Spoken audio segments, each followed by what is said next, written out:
Hello everyone, আপনাদের সকলকে স্বাগত জানাই। আপনি কি জানেন শরীরে যদি ক্যালসিয়ামের ঘাটতি হয়ে থাকে সেক্ষেত্রে শরীরে কি কি অসুবিধা হয়ে থাকে? ক্যালসিয়ামের ঘাটতি হলে যে শুধু হাড় দুর্বল হবে আর কিছু সমস্যা হবে না, এরকমটা একদমই নয়। হতে পারে আরো অনেক গুরুতর রোগ। শরীরে যদি ক্যালসিয়ামের ঘাটতি হয় সেক্ষেত্রে কি কি লক্ষণ দেখা দেয় বা সেগুলি প্রতিকার করবেন কিভাবে, তো তার নিয়েই আজকের এই ভিডিও। তো ভিডিওটা পুরোটা দেখতে থাকবেন। যদি স্কিপ করে যান তাহলে আপনি বিষয়টি পুরো বুঝতে পারবেন না।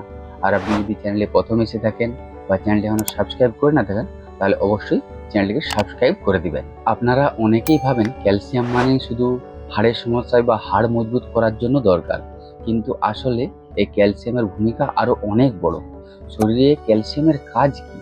ক্যালসিয়াম আমাদের শরীরে একটি গুরুত্বপূর্ণ খনিজ পদার্থ, যেমন আমাদের হাড় ও দাঁতকে মজবুত করতে সাহায্য করে, এগুলিকে শক্ত এবং স্বাস্থ্যকর রাখতে সাহায্য করে থাকে।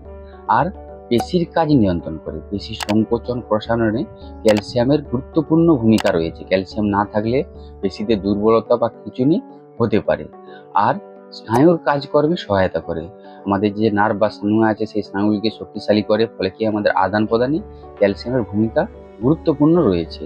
আর কি আমাদের রক্ত জমাট বাঁধতে সাহায্য করে, আমাদের যখন কোথাও কেটে যায় বা রক্তক্ষরণ হয় সেই রক্তক্ষরণ বন্ধ করতে, রক্ত জমাট বাঁধার প্রক্রিয়ায় ক্যালসিয়াম অপরিহার্য। আর কি আমাদের হৃৎপিণ্ডের কার্যক্রম নিয়ন্ত্রণ করে, হৃদযন্ত্রের যে ধড়ফড় বা হার্টবিট এবং রক্ত সঞ্চালনে ক্যালসিয়ামের বড় ভূমিকা রয়েছে। আবার কি হয়, হরমোন নিঃসরণে সহায়তা করে, বিভিন্ন হরমোন ও এনজাইম মিশ্রণে ক্যালসিয়াম সাহায্য করে থাকে। সহজভাবে যদি বলা হয়ে থাকে, ক্যালসিয়াম ছাড়া আমাদের শরীর দাঁড়িয়ে থাকতে বা নড়াচড়া করতে বা রক্ত বন্ধ করতে বা হৃদযন্ত্র চলাচল করতে পারবে না বা হৃদযন্ত্র চালাতে পারবে না। তাই ক্যালসিয়ামের গুরুত্বপূর্ণ ভূমিকা রয়েছে। এবার এই ক্যালসিয়ামের ঘাটতির কারণ কি? আমাদের শরীরে যে ক্যালসিয়ামের ঘাটতি হয়ে যায় সেই ঘাটতির কারণ কি হয়ে থাকে? অনেকগুলি কারণ হয়ে থাকে। যেমন ১ নম্বর হচ্ছে খাদ্যাভ্যাসজনিত কারণ।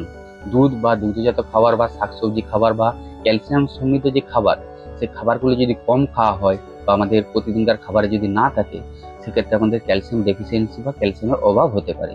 আর ২ নম্বর ভিটামিন ডি এর অভাব। ভিটামিন ডি আমাদের শরীরের ক্যালসিয়াম শোষণে সাহায্য করে।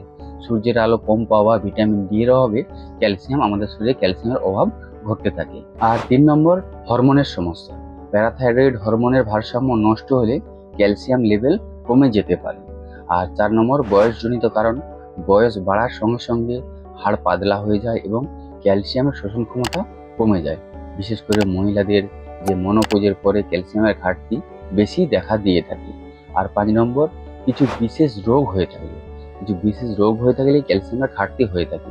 যেমন কিডনির যদি রোগ হয়ে থাকে বা লিভারের যদি কোনো সমস্যা হয়ে থাকে বা অন্ত্রের যদি কোনো রোগ হয়ে থাকে, সেক্ষেত্রে কি আমাদের খাবারের যে পুষ্টি বা ক্যালসিয়াম, খাবার থেকে যে ক্যালসিয়াম বা পুষ্টি পাচ্ছে সেগুলি ঠিকঠাকভাবে শোষিত হয় না, ফলে কি হয়, ক্যালসিয়ামের ডেফিসিয়েন্সি হয়ে থাকে। আর ৬ নম্বর হচ্ছে ওষুধের পার্শ্ব প্রতিক্রিয়া। কিছু কিছু ওষুধের পার্শ্ব প্রতিক্রিয়ার ক্ষেত্রে হয়ে থাকে, যেমন স্টেরয়েড বা মূত্রবর্ধক ওষুধ, এগুলি থেকে ক্যালসিয়াম আমাদের শরীর থেকে বের হয়ে যায়, সেক্ষেত্রে ক্যালসিয়ামের ডেফিসিয়েন্সি হতে পারে। আর ৭ নম্বর হচ্ছে জীবনযাত্রার কিছু পরিবর্তন, অতিরিক্ত ধূমপান বা মদ্যপান বা ব্যায়ামের অভাব বা অতিরিক্ত ক্যাফেইন বা চা কফি বা সফট ড্রিঙ্ক, এইসবগুলি আমাদের শরীরে ক্যালসিয়ামের ঘাটতি করে থাকে। অর্থাৎ ক্যালসিয়ামের ঘাটতি থাকলে শুধু হাড়ের যে উন্নতি বা হাড়ের সমস্যা হবে এমনটা নয়, দাঁত, পেশি, স্নায়ু, হৃদযন্ত্র, ত্বক, নখ, চুল সবকিছুর উপরে খারাপ প্রভাব পড়বে যদি ক্যালসিয়ামের অভাব হয়ে থাকে শরীরে। এবার ক্যালসিয়ামের ঘাটতি যদি হয়ে থাকে, অভাব যদি হয়ে থাকে, তার প্রতিরোধের উপায় কি বা প্রতিকারের উপায় কি? শরীরে ক্যালসিয়ামের ঘাটতি রোধ করতে হলে সঠিক খাদ্যাভ্যাস, জীবনযাত্রার পরিবর্তন এবং প্রয়োজনীয় চিকিৎসার পরামর্শ খুবই জরুরি। প্রথম হচ্ছে খাদ্যাভ্যাসের পরিবর্তন, যেমন আমাদের ক্যালসিয়ামজনিত খাবার খেতে হবে, দুধ, দই, ছানা, পনির ইত্যাদি যে ক্যালসিয়াম সমৃদ্ধ খাবার খেতে হবে, যেমন শাকসবজি বেশি করে খেতে হবে, মাছ মাংস খেতে হবে বা ছোট মাছ খেতে হবে, আবার কিছু বাদাম বা কাঠবাদাম, আখরোট এইসব সমস্যাগুলি খেতে হবে, ডাল, সয়াবিন জাতীয় খাবার খেতে হবে, যেগুলিতে বেশি পরিমাণে ক্যালসিয়াম পাওয়া যায়, সেসব খাবারগুলি খেতে হবে। আর ২ নম্বর হচ্ছে ভিটামিন ডি নিশ্চিত করা, প্রতিদিন অন্তত ১৫ থেকে ২০ মিনিট রোদে থাকার অভ্যাস করতে হবে, ডিমের কুসুম বা মাছ খেতে হবে বা প্রয়োজন হলে ভিটামিন ডি সাপ্লিমেন্ট নিতে হবে, অবশ্যই সেটি চিকিৎসকের পরামর্শ অনুযায়ী। আর ৩ নম্বর হচ্ছে ব্যায়াম ও জীবনযাত্রার কিছু পরিবর্তন করতে হবে। নিয়মিত ব্যায়াম করতে হবে, হাঁটা বা জগিং করতে হবে, হালকা ব্যায়াম করতে পারেন। আবার জীবনযাত্রার পরিবর্তন করতে ধূমপান বা অতিরিক্ত মদ্যপান এড়ানো, অতিরিক্ত চা কফি বা সফট ড্রিঙ্কস বা এইসবগুলি গ্রহণ না করা। আর 4 নম্বর হচ্ছে সাপ্লিমেন্ট গ্রহণ। যদি খাদ্য থেকে পর্যাপ্ত পরিমাণে ক্যালসিয়াম না পাওয়া যায়, তাহলে ক্যালসিয়ামের যে ওষুধ, সেই ওষুধ খেতে হবে। কি ওষুধ খাবেন আমি আই বাটনে বা ডেসক্রিপশনে লিঙ্ক দিয়ে দিলাম, আপনারা গিয়ে ডিটেলসে দেখে নেবেন। 5 নম্বর হচ্ছে বিশেষ রোগে সতর্ক থাকতে হবে, যেমন কিডনির রোগ বা লিভারের রোগ বা অন্ত্রের রোগ থাকলে ক্যালসিয়ামের ঘাটতি হয়ে থাকে, তাই চিকিৎসকের পরামর্শ নিতে হবে বিশেষ রোগে। তাহলে সুষম খাদ্য, পর্যাপ্ত সূর্যালোকে ভিটামিন ডি তৈরি, নিয়মিত ব্যায়াম এবং চিকিৎসকের পরামর্শ অনুযায়ী ক্যালসিয়াম সমৃদ্ধ ওষুধ খাওয়া, এগুলি হচ্ছে ক্যালসিয়ামের ঘাটতি প্রতিরোধ বা প্রতিকারের মূল উপায়। তো এই ছিল ক্যালসিয়াম ডেফিসিয়েন্সি বা ক্যালসিয়ামের ঘাটতি কেন হয় এবং এর লক্ষণ, রোগ এবং প্রতিকারের উপায়।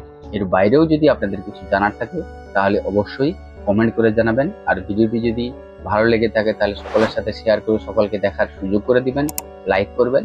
আর হ্যাঁ, অবশ্যই চ্যানেলটিকে সাবস্ক্রাইব করে দিবেন এরকম হেলথ এবং মেডিসিন সম্পর্কে সঠিক ইনফরমেশন পাওয়ার জন্য। আপনারা সকলে বেশ ভালো থাকবেন, সুস্থ থাকবেন।